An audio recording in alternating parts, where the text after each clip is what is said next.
Pergunta, o que acontece com as crianças que morrem? O que acontece quando a gente morre ainda no começo da encarnação, com poucos anos de vida?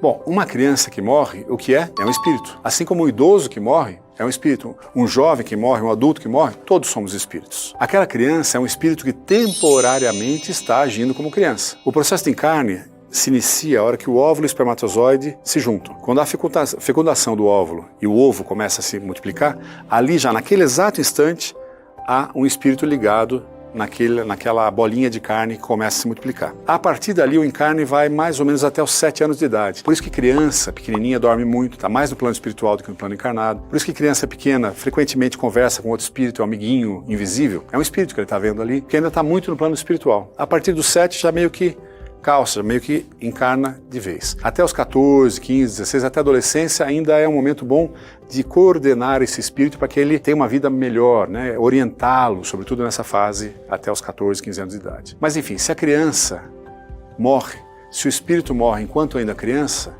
qual é o nosso comportamento com relação a isso? Deveria ser exatamente o mesmo de qualquer pessoa que desencarne em qualquer faixa etária. Não faz diferença nenhuma. Aquela criança viveu 2 horas, ou 2 semanas, ou 2 anos, ou 12 anos, ou 17 anos, tanto faz. Era o período que aquela pessoa precisaria viver nesta encarnação por alguma razão.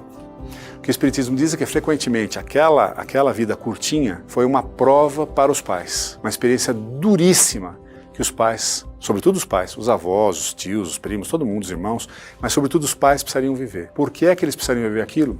Não sei. Cada um tem o seu histórico de vida nas suas encarnações passadas. Mas pensar sobre aquilo, sobre o amor àquela criança e a dor da, entre aspas, perda daquela criança, é importante e vai ajudar esses pais a se desenvolverem como espíritos também.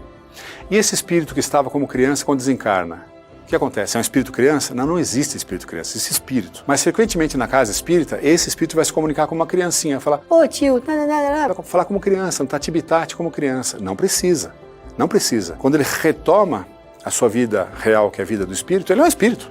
Pode falar como um adulto, está tudo certo. É que frequentemente ele ou ela ainda se sente como criança ou, para ser identificado pelo pai e pela mãe, se comunica como uma criança, mas não é mais criança. O espírito é um espírito, ponto. Pode ser um espírito tão velho quanto... Pode ser mais velho que os pais, inclusive. Pode ter tido mais encarnações que os pais. Frequentemente acontece isso. O filho é mais experiente, teve mais encarnações e, por consequência, provavelmente mais sábio que os próprios pais. Enfim, o que importa é o seguinte, não há erro. Se seu filho, se seu neto, quem seja da sua família, morreu ainda em tenra idade, está tudo certo. É o tempo que ele ou ela precisava, neste encarne, para repensar, resolver e auxiliar alguma coisa. Não há erro.